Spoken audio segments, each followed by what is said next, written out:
اب دلچسپی ہے اس میں، مجھے کچھ یاد رہ جاتے ہیں، پھر بہت میں میرا خیال ہے کئی پرسنٹ تو میں ڈاکٹر بن گیا دل کا، اس لیے ان سے پوچھتا رہتا ہوں، کوئی ڈاکٹر نہیں ہے وہ مجھے لکھ کے بتاؤ بھائی کیا ہوتا ہے، ڈاکٹر نہیں بنا لیکن مجھے معلومات حاصل ہو۔ اب اگر کوئی بندہ ایسا مل جائے جو تصوف جانتا ہو، تھوڑا سا وقت تو دینا پڑے گا، کورس میں بھی آپ وقت دیتے ہیں، شادی بیاہ میں بھی وقت دیتے ہیں، اخبار بھی پڑھتے ہیں آپ روز، اس میں بھی وقت دیتے ہیں، ریڈیو ٹی وی واچ کرتے ہیں، ریڈیو سنتے ہیں، اس میں بھی آپ وقت دیتے ہیں۔ چلو ٹی وی میں کیا ہوتا ہے سوائے یہاں مر گیا وہاں مر گیا یہاں مر گیا وہاں مر گیا، یہ سیاسی خبریں ہوتی ہیں جس کا آپ سے کوئی تعلق ہی نہیں ہوتا، کہیں وہ ٹی وی والا ہوتا آپ تصور میں دیکھیے آپ کو باقی اس کی اہمیت سمجھ کے اس کے لیے وقت نکالے۔ اگر کوئی بندہ 30 منٹ روز نکال لے، 30 منٹ، یقیناً سال 2 سال میں وہ تصور کی بہت ساری باتیں جانتے، اور ہو سکتا ہے غیب کی دنیا میں بھی کہیں نہ کہیں خواب اچھا دیکھ لے، بشارت ہو جائے، زیارت ہو جائے، رسول اللہ صلی اللہ علیہ وسلم فرشتے دیکھ لے، جنا یہ ایسا ہوتا ہے۔ ہمارے بہت سارے شاگرد ہیں، بہت سارے لوگوں کو اس قسم کی چیزیں نظر آ جاتی ہیں۔ بات تو یہ پہلے مجھ سے ایک صاحب نے کہا کہ صاحب یہ سارے ڈاکٹر صاحب سب کو بلا رہے ہیں، تم جا کے تقریر کرو گے، کیا وہ سمجھ لیں گے ایک دن کی تقریر میں انہیں تصوف آ جائے؟ میں نے نہیں، تصوف نہیں آئے، پیغام پہنچا کہ تصوف میں کوئی چیز ہے، اگر اس کے لیے آپ وقت نکالیں، جس سے آپ کورس کے لیے وقت نکالتے ہیں، دیکھیے کورس پڑھنے کی آپ کو ضرورت نہیں ہوتی، اگر آپ نہ پڑھیں تو آپ کی ڈاکٹری میں کوئی فرق نہیں پڑے گا، لیکن چونکہ نئی معلومات، نئی ایجادات، نئی تحقیقات، نئی ریسرچ ہو رہی ہے، تو اس ریسرچ سے آپ فائدہ اٹھانے کے لیے وقت نکالتے ہیں۔ ایک یہ بھی ایک نیا ریسرچ میں جو کوئی تصور بھی ایک نئی ریسرچ ہے۔ باقی اگر وقت ہو 30 منٹ روز، لیکن اس 30 منٹ میں بھی ایمان نہیں کرتے، بلکہ چلیے آپ نے فرمایا کہ کوئی بندہ مل جائے، جیسے مثلاً آپ جیسی ہستی ہیں تو چلیے ہم نے ڈھونڈ لی، وہ ٹائم جو آدھا گھنٹہ آپ کہہ رہے ہیں، سمجھ لیں کہ مجھے بالکل کوئی علم نہیں ہے، میں جاننا چاہ رہا ہوں کہ وہ آدھا گھنٹہ میں کہاں سے اسٹارٹ کروں، کیا کروں؟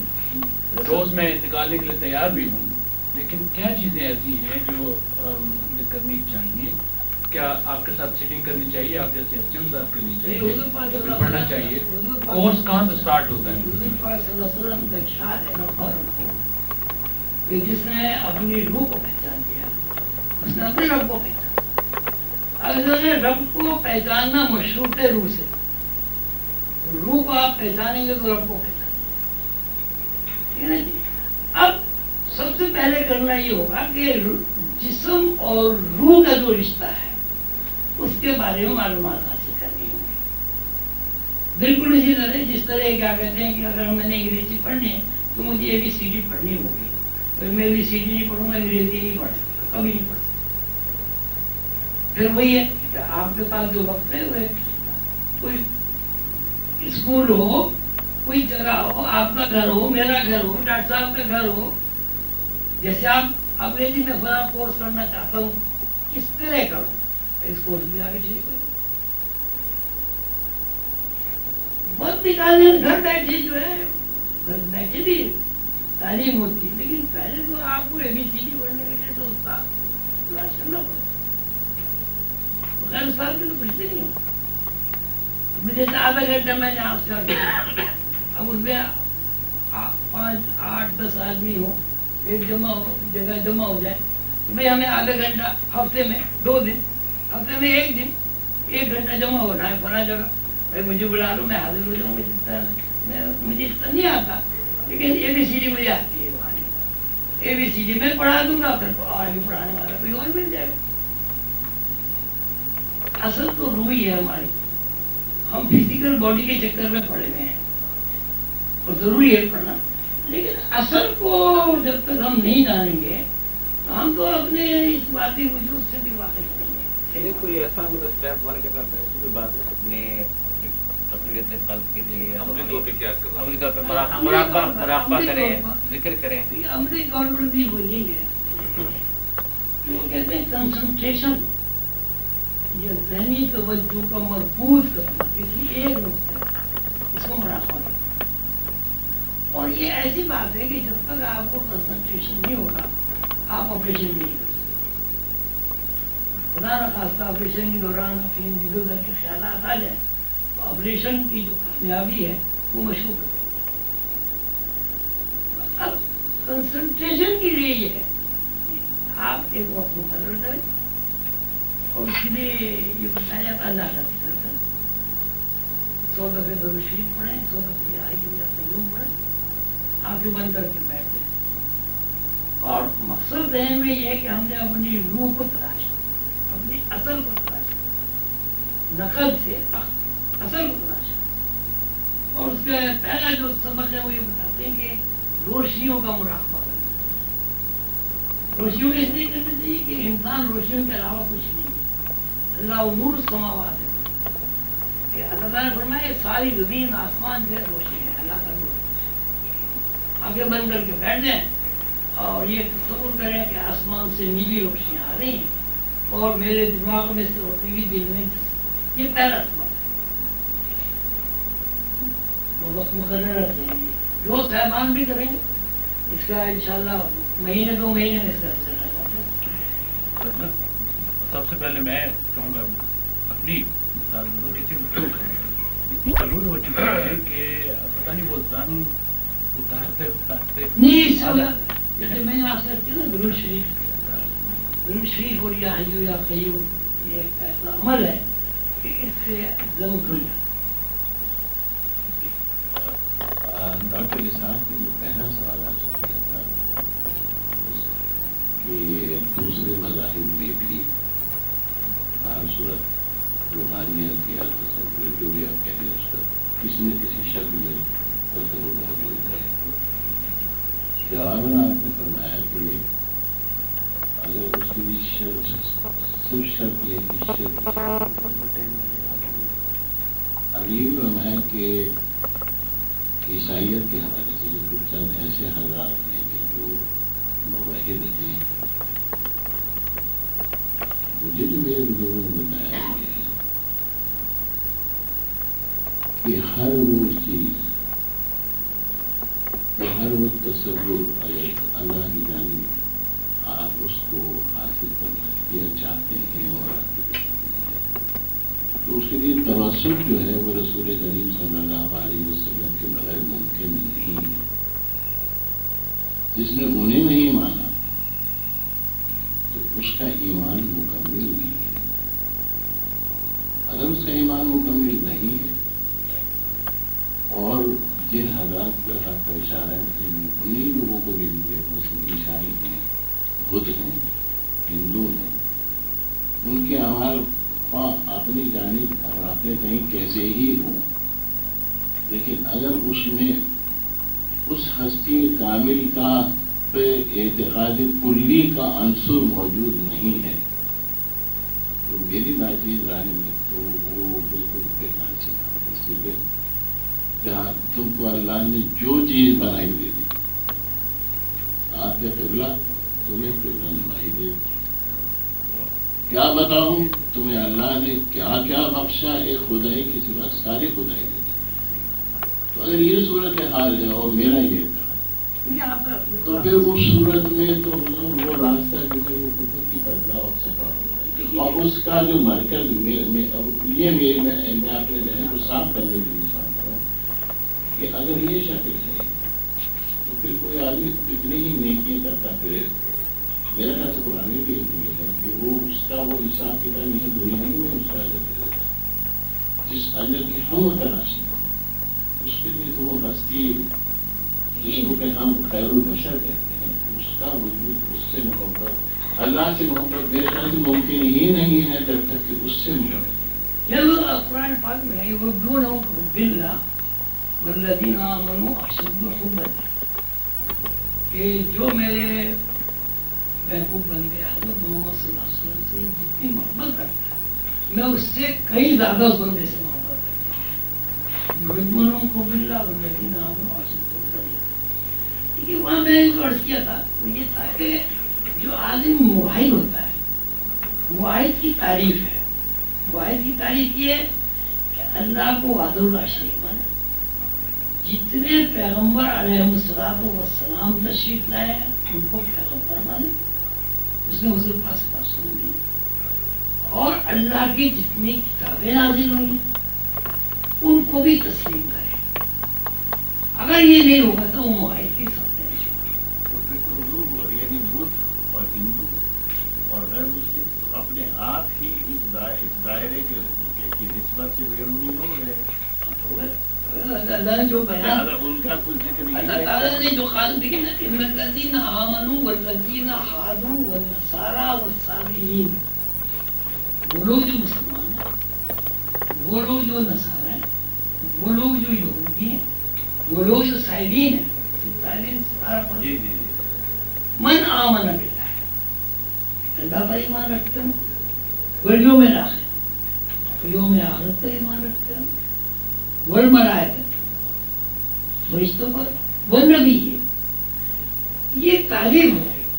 اگر وہ اللہ پر، اللہ کے فرشتوں پر، اللہ کی کتابوں پر، اللہ کی نبیوں پر ایمان رکھتے ہیں تو ان کا اعمال بھی دکھائیں گے. اور اگر یہ نہیں ہے اس تاریخ کے مطابق جو ابھی آپ کے قرآن سے معاہد کی آپ کو دیکھیں نا، معاہد میں نے معاہد کی تعریف میں نے نہیں بیان کی، خالی معاہد کی معاہد کی تعریف یہ ہے من آمن باللہ والیوم الآخر والملائکۃ والکتاب والنبیین. جی میں اپنے ذہن کو صاف کرنے کے لیے گزارش کروں گا کہ پھر اس کے معنی یہ ہوئے کہ قدرتی طور پر علاوہ مسلمان کے جس نے ان کو نبی آخر سمجھ گردانا، ہر وہ شخص جو ان سے نسبت نہیں رکھتا وہ اس راستے کو جس کے فرما رہے ہیں وہ اس کو نہیں کرتے. نظر ہی نہیں آیا، وہ معاہد نہیں ہے، بنیادی شرط ہی نہیں.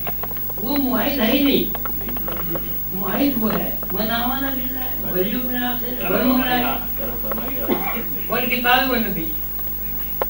ابھی آپ نے روح کے تعلق سے کہ روح کے جانے کے بعد ڈیڈ باڈی کوئی حرکت نہیں کر سکتی، اس کے باوجود یہ بات ہوئی کہ حضور جب السلام علیکم یا حضور کا جواب ملا اور حضور نے سنا تو یہ حضور کے ساتھ تو یہ خصوصیت سمجھ میں آتی ہے بات. لیکن اوروں کے بارے میں مجھے یہ سوال کرنا ہے کہ جن کچھ حضرات جو خاص طور پر اہل تصوف میں ہیں کہ جن کی روح کا تعلق جسم سے ختم ہو گیا اور ڈیڈ باڈی کے طور پر جو مدفون ہو گئے، ان سے سوال کرنا، ان سے مدد مانگنا، یہ کہاں تک صحیح ہے؟ کیا وہ اس پوزیشن میں ہیں ڈیڈ باڈی ہونے کے باوجود کہ وہ نہ صرف سوالات سنیں بلکہ وہ وہاں دستگیری بھی کریں؟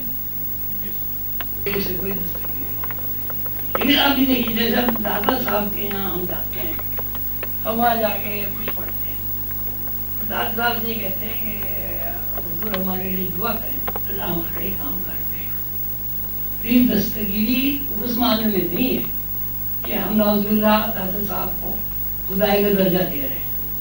ہم اپنے بزرگوں سے، زندہ بزرگوں سے، ماں باپ سے بھی دعا کراتے ہیں، باپ ہمارے لیے دعا کرو، ہمارے لیے کھاؤ. کیا داتا صاحب سنتے ہیں ہماری بات کو؟ داتا صاحب کی روح سنتے تو خاص بات ہے یا ہر ڈیڈ باڈی کی روح سنتی ہے؟ ہر ڈیڈ باڈی کی روح سنتی. السلام علیکم یا اہل القبور، السلام علیکم یا اہل القبور. یہ کافی لکھا گیا ہے میرے خیال میں. بڑے علماء دین جو حافظ ابن القیم نے کتاب الروح جو بڑے موحد تھے جس کے بارے میں اس کی ایک بہت ہی نایاب کتاب کافی ریپرنٹ ہوئی ہے. میرے خیال میں اگر وہ پڑھ لیں تو میرے خیال میں اسلام کے اندر روح کا تصور اور یہ بات سننے والا اس میں واضح ہو جائے گا. نہیں میں السلام علیکم یا اہل القبور، حضور پاک صلی اللہ علیہ وسلم کو ارشاد ہے کہ جب قبرستان جاؤ تو تم کہو